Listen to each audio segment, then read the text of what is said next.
आज हम बात करने जा रहे हैं महाराणा प्रताप के बारे में कि महाराणा प्रताप मेवाड़ के राणा कैसे बने, उन किन किन कठिनाइयों का उन्हें सामना करना पड़ा था जब महाराणा उदय सिंह मेवाड़ के राणा बने बनवीर को हराकर। और अकबर का आक्रमण 1568 में हुआ चित्तौड़गढ़ पर। यह चित्तौड़गढ़ का अंतिम युद्ध था और अंतिम जौहर भी था। चित्तौड़गढ़ का अद्भुत युद्ध हुआ जिसमें जयमल राठौड़, कल्ला राठौड़ और फत्ता ने वीरगति पाई। जयमल राठौड़ महाराणा प्रताप के शस्त्र गुरु भी थे। इस प्रकार चित्तौड़गढ़ का युद्ध हुआ। तब राणा उदय सिंह गोविंदा में आ गए। राणा उदय सिंह को इतना बड़ा धक्का लगा कि उनकी तबीयत इतनी बिगड़ गई थी कि 1572 में राणा उदय सिंह की मृत्यु हो जाती है। और इन्हीं राणा उदय सिंह की 20 रानियां थी, 25 संतानें थी। सबसे बड़ी रानी जयवंताबाई थी और इन्हीं के पुत्र के रूप में महाराणा प्रताप जन्मे थे। महाराणा प्रताप का जन्म उस समय हुआ जब राणा उदय सिंह ने बनवीर को हराकर चित्तौड़गढ़ पर अपना अधिकार लिया। उस समय महाराणा प्रताप का जन्म हुआ था।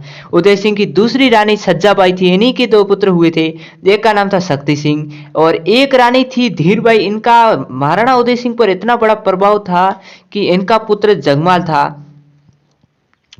यह चाहती थी कि उनका पुत्र राणा बने जगमाल। महाराणा प्रताप राणा नहीं बने बल्कि जगमाल को राणा बनाया जाएगा।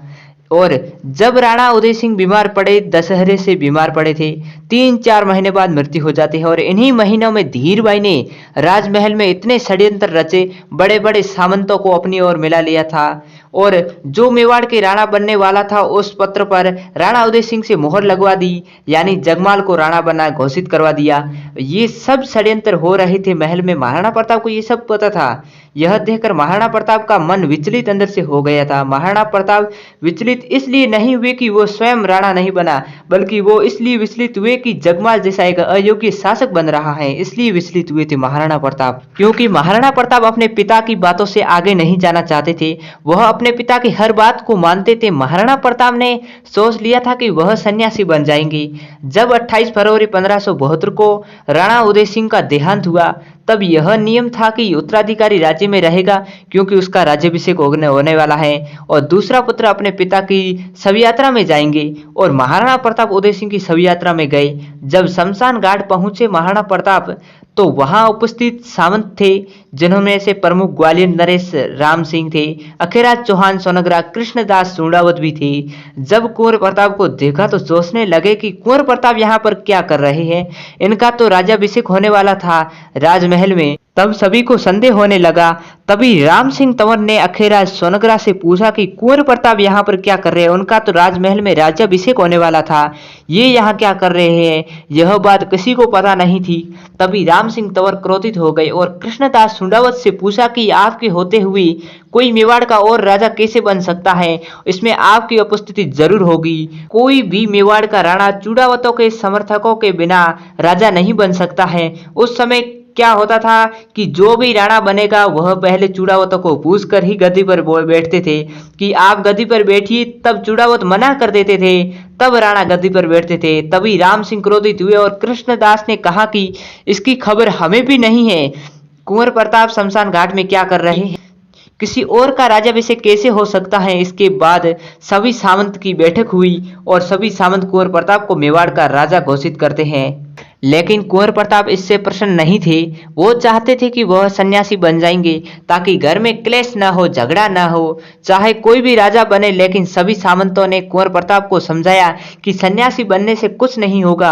अगर आपके जैसा सुयोग्य शासक सन्यासी बन जाएगा तो इस देश का क्या होगा, इस जनता का क्या होगा अगर अयोग्य शासक बैठ जाएगा गद्दी पर। तो तब कुंवर प्रताप चुप रहे। तब सभी सामंत कृष्णदास के साथ राजमहल में प्रवेश करते हैं और राजमहल में जगमाल को राजा बनाया जा रहा था। धूमधाम से तैयारियां हो रही थी। तभी कृष्णदास व सामंत पहुंचे राजमहल में। यह देखकर कृष्णदास का खून खोल उठा कि सुयोग्य शासक होते हुए भी अयोग्य शासक गद्दी पर कैसे बैठ सकता है।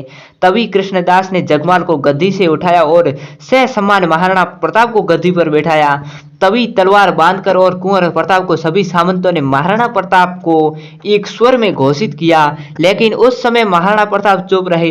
अगर महाराणा प्रताप यह जिद पकड़ लेते कि मैं अपने पिताजी ने कहा है वही राजा बनेगा तो इस देश को बचाने वाला और कोई नहीं था। यही गलती हमारे पूर्वजों ने की थी, तभी जगमाल घबरा गया था। जो सामंत जगमाल के साथ थे वो सभी जगमाल से अलग हो गए थे। तभी महाराणा प्रताप ने जगमाल को संकेत किया अपने पास वाले गद्दी पर बैठने के लिए, लेकिन जगमाल नहीं माना और जगमाल वहां से अकबर की शरण में चला जाता है। उस दिन 28 फरवरी 1572 को महाराणा प्रताप मेवाड़ की राजगद्दी पर बैठते हैं। अगर आपको ये वीडियो पसंद आया तो वीडियो को लाइक कीजिए और चैनल को सब्सक्राइब करके ऑल नोटिफिकेशन पर क्लिक कर दीजिए आगे ऐसे ही रोचक और रोमांचक वीडियो देखने के लिए।